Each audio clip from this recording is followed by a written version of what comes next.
amma ba haka ba wani abin nan ba fa kai ina kalubalantar fa duniyar wahabiyanci ne ba wai ina kalubalantar wani kazaman mutane bane shi yasa abu ne fa mai sauki in kana da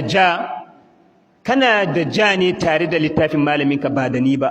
ku kuka rubuta ka bayyana wa mabiyanku ba kun ce ku malamai ba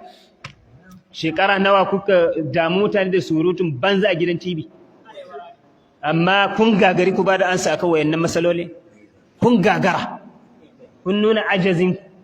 kun nuna ku ba malamai ba ya zamanto mai duguri kamar babu dan izala ai wannan ma abin godewa Allah ne yanzu dan Allah akwai wani dan izala da ya daga kai ne ya ce muku shi dan izala duk boya suka yi babu wani malamin su da ya sai fito gidan TV ya ce gashi ni na ka faɗi kaza yan salatul fatiha kaza gobe zai samu raddin da bai taba ji